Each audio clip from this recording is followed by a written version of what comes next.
Hey, Professor. You ready to go?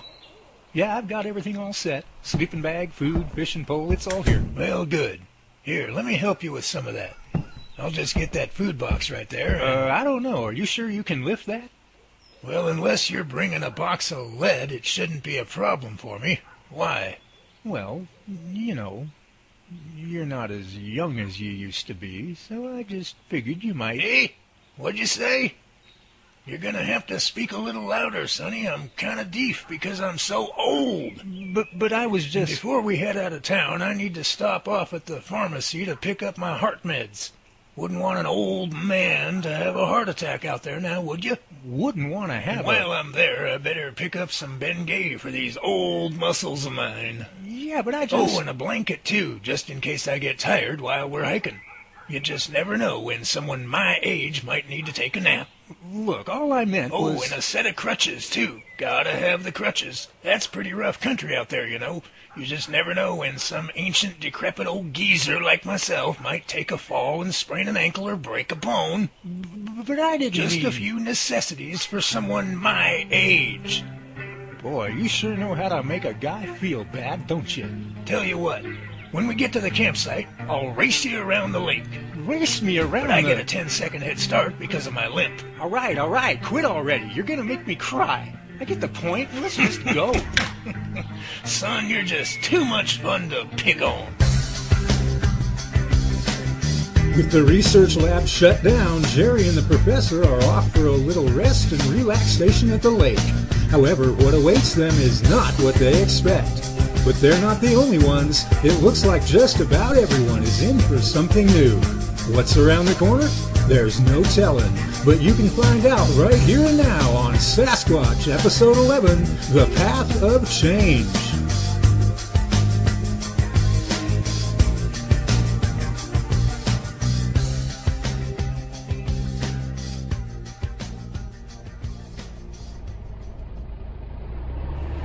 You know, it feels like a lifetime ago when I went camping the last time. I'm not talking about all those overnighters I did while I was on a forestry job. I'm talking about one like this, where it's just for the pure pleasure of it. I can't even remember the last time I camped out just for fun. Yeah, I think sometimes we get so deep into our work that we lose sight of the world we live in. You know, sort of like one of those can't see the forest for the trees things. I mean, a whole family of deer could walk right up to us while we're out here, but if we're so busy just doing our jobs, we don't even notice. Oh, we see them, but I don't think we truly appreciate their beauty. We tend to lose what they call the wow factor. So instead of oohing and awing over what's in front of us, we're like, yeah, it's another family of deer, how nice. And we turn right back around and go back to work. I'll tell you, that's a sure way to become emotionally stiff, hard, and cold. It's a very sad thing when a person allows themselves to stop being amazed by the beauty the Creator's put right in front of them.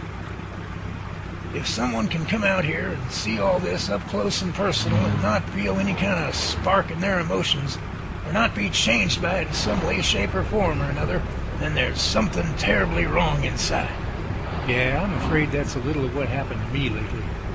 Not that I've grown cold or anything like that, but I just haven't taken the time to notice. I've just been so busy. Sometimes I wonder if all this work is really worth it. Oh, the work is very important, and it needs to be done. But at the same time, we should never allow that work to keep us from stopping to smell the roses, as they say. If your only reason for being out here is to take measurements and categorize trees and animals and all that, then I'm afraid you're missing the whole point. Yeah, I see what you mean. Well, I think if I would stop and take the time to be amazed, I'd probably be amazed a lot more than I am. I'm so stuck on getting the job done within a certain time frame, I haven't even had time for the wow factor. Well, maybe this trip will bring some of that back again. Well, I sure hope so. Hey, who's that ahead of us? Is that Yellow Bear? Yeah, I think so. How far are we from town? 5 miles. We're gonna be there in less than 20 minutes. He won't be there for hours. How about we stop and pick him up? Nope. He specifically told me he would walk the whole way, and that if we saw him, not to pick him up. Really? I wonder why. Well, he said the walk would help him to reconnect with Mother Earth. Reconnect with Mother Earth, huh? Sounds a little bit like what I need to do.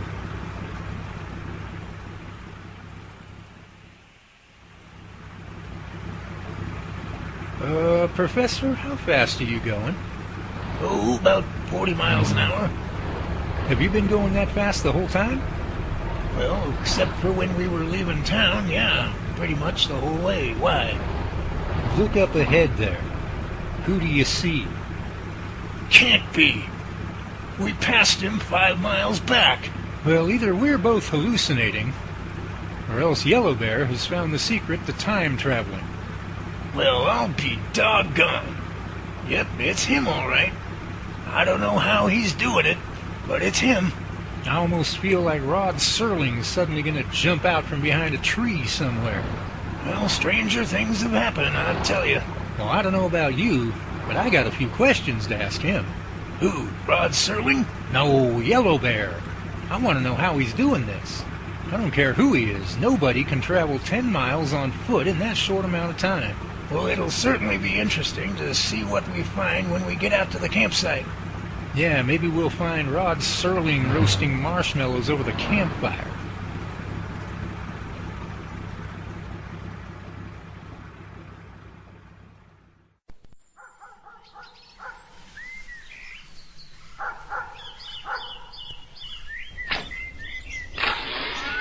And then after I saw that everything in the house was normal, I came out here to the back porch.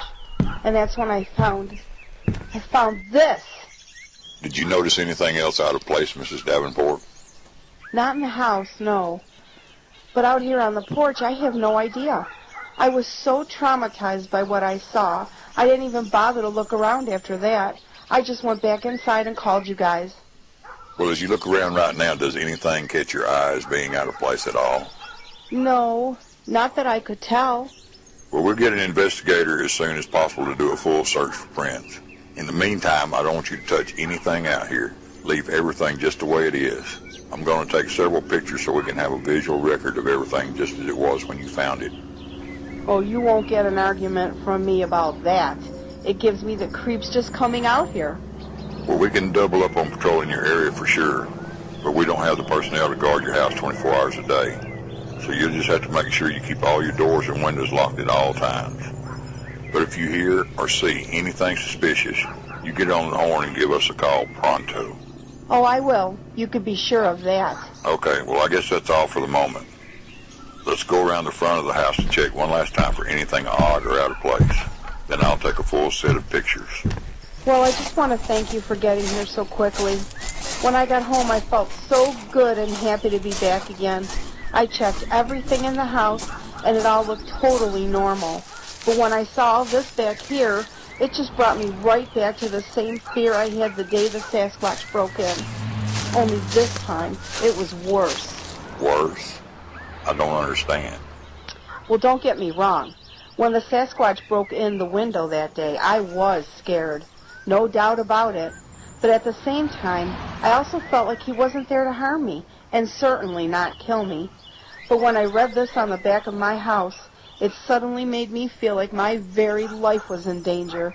Even the Sasquatch didn't make me feel like that. Really? You mean you felt more fear just reading the death threat than you did by coming face to face with that thing? Why, yes. Now, I'm not saying I wasn't scared when the Sasquatch broke in. I had plenty of fear. But it wasn't the same kind of fear. That was more of a fear of not knowing what he was going to do. Fear of the unknown. But at the very same time, I felt no fear for my life at all. In fact, now that I think back on it, well, I know this may sound crazy, but... Yeah, go on. He had this look in his eyes that was completely peaceful. I mean, sure, he smashed the window and all, but his eyes had no anger, no violence, no hatred, no threat of any kind, just a complete peace. I'll make sure I add that to my report. Well, I don't see anything else unusual, Mrs. Davenport. It looks like whoever did this wasn't interested in anything else other than just sending you a very disturbing message. But tomorrow we'll have an investigator out here to do a full check and dust for prints. One way or the other, we're going to figure out who this is. So you don't have to worry none, Mrs. Davenport. Like I said, you just keep the doors and windows locked at all times. You give us a call anytime you want to proceed with anything out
years. 10 long years as a top-notch reporter, and suddenly I get told I can't be honest anymore? 10 years of some of the best journalism in history, and suddenly I'm told the truth is outdated? 10 years and no one says a word about my investigation methods. Then one bomb mysteriously explodes, and suddenly I get told to stop snooping and keep my hands off? What's up with that? Well, if that's the way they want to play the game, then that's fine with me. But if I ever get enough evidence to prove anything, I'm going to scream it at the top of my lungs until everyone has heard it. Because I will not be told what I can say and cannot say, and I will not be manipulated. If they want someone they can control like a puppet and make them say what they want to say, then let Kermit the Frog do the news for all I care. But I, for one, will have no part in it, because I am sick and tired of... Hello? Hello? Is anyone there? Look, I heard you moving around, so there's no sense in hiding. Why don't you just come out and show yourself? I won't hurt you. Hello? Hello?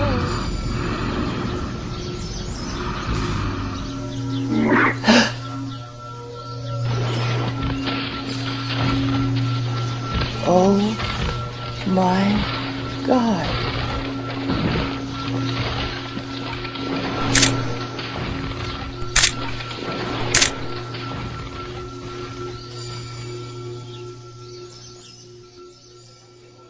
Okay, so you say there's another flight to San Francisco scheduled for tonight?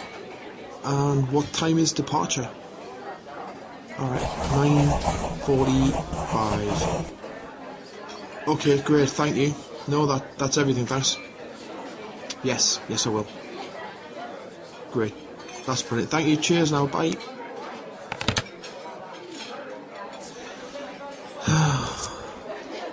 Well, now that my little fiasco with the police is done, it's time to get back on course again. What a waste of a perfectly good day. That must have taken up about 5 hours.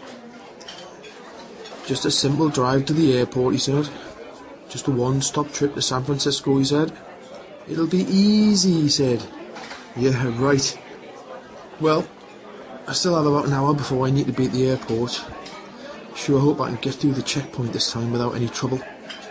Just can't imagine why anyone would plant a knife on me. A knife? Just doesn't make any sense, does it?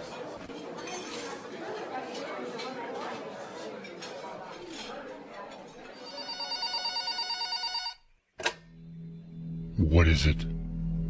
Yes, Mr. Holmes is at the Greasy Spoon over on 11th Avenue. His plane departs at 9:45 tonight. Have you delivered our special package to the plane yet? Well hidden, I trust. Good. Stay there until I call for you.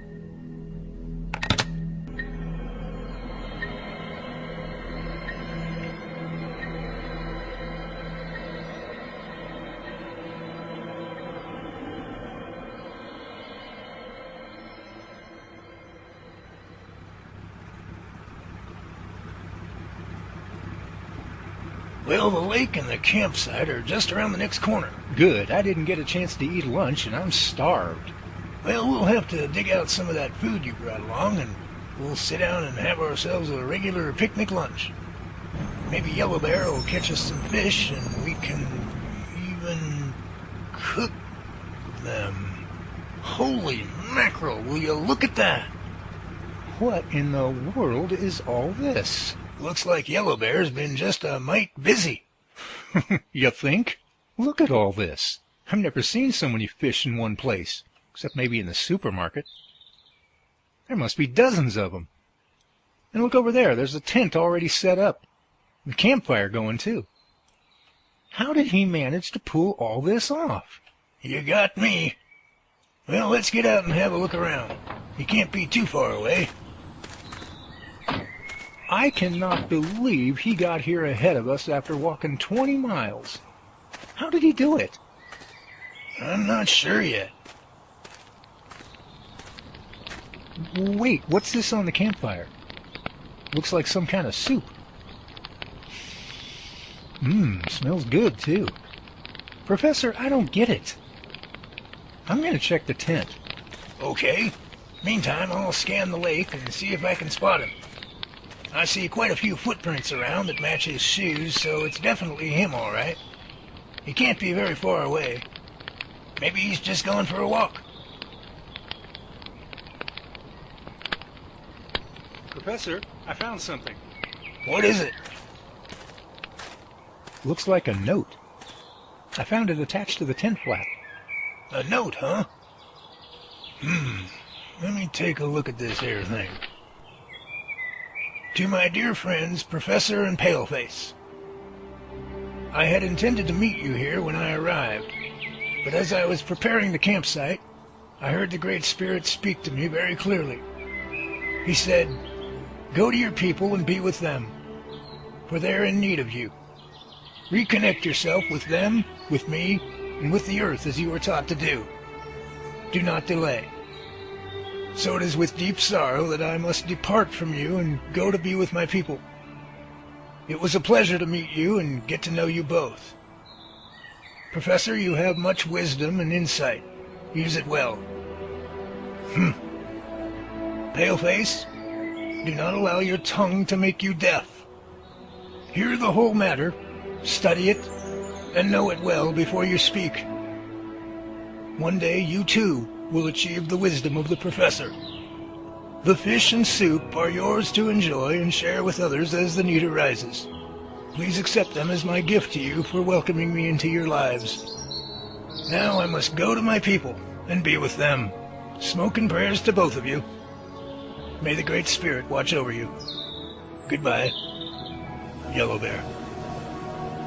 You mean he's gone? Just like that? I guess so. Wow. Just about the time you get to know someone and poof, they disappear. Well, it sounds like he had good reason, all right. Oh, I know, I understand. But still, it's so... Sudden? Yeah. I mean, I didn't see this one coming at all. Yeah, I know. I guess when the Great Spirit calls, you just gotta do what he says. Yeah, I guess so, huh? Well, looks like it's just you and me, buddy. I'll get one of the fish down from the drying line and we'll cook it over the fire. Looks like we won't be needing our fishing poles. I'll go back to the truck and get our supplies, and then after we eat, we can... Professor, look. There. Up in the hills above the tree line. You see it? It's smoke. Yeah, I do. But, wait a minute. That's not just any smoke. Those are smoke signals. Smoke signals? Yeah, I learned to read some of them years ago. Really? I had no idea. Well, what does it say? It says, "Safe. Peace be with you.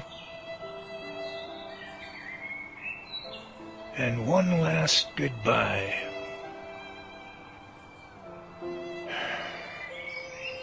Goodbye, Yellow Bear.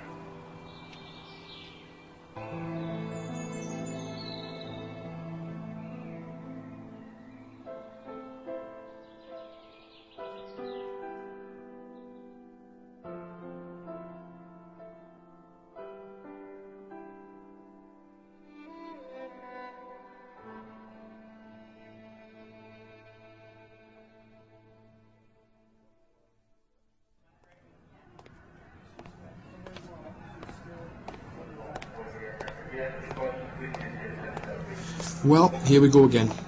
Like they say, if at first you don't succeed, fly, fly again. Got my ticket, my money, my bag, the document.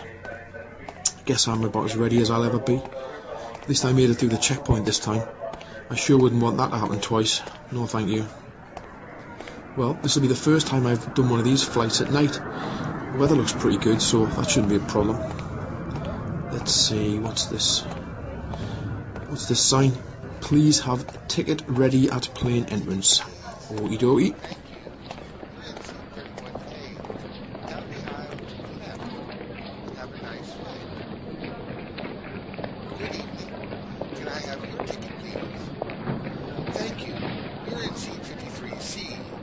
Down the aisle, towards the back, on the left. I hope you enjoy your flight. Hello, and how are you, sir? I'm just fine, thank you. Can I have your ticket, please? Yes, of course. Here you go. Thank you, and you're in seat 13B. That's just back here on the left. I do hope you enjoy your flight tonight. Yeah, I hope so. Thank you. Good evening. Can I have your ticket, please? Thank you. You're Seat 13, eh? Good thing I'm not the superstitious type. Not much. Well, let's find it. 8, 9, 10, 11, 12. There we go. 13B. Oh, nice little window seat. I'll just throw my bag up here and settle in. Ah, God, great to finally get the weight off the old plates. It's great to be on board. It's going to be a lot different than it would have been earlier. No sense looking outside, I suppose. Not much to see in the dark. Pitch black out there. Excuse me, sir. Are you Charlie Holmes? Yeah. Yeah, I am. But how do you know me? How I know isn't important right now. I have a message for you.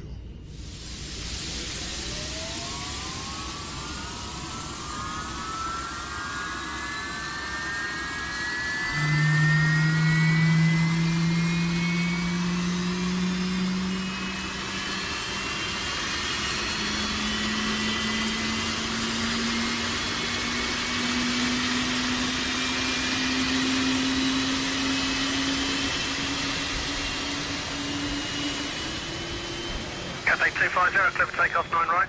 Cathay 250, clear for takeoff 9 right and rolling. All set. All set. Let's go.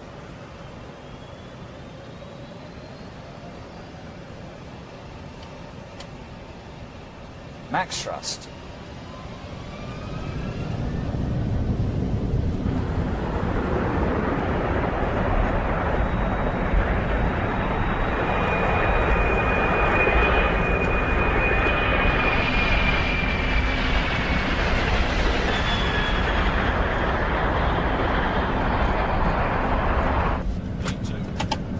Gear up. Positive, right?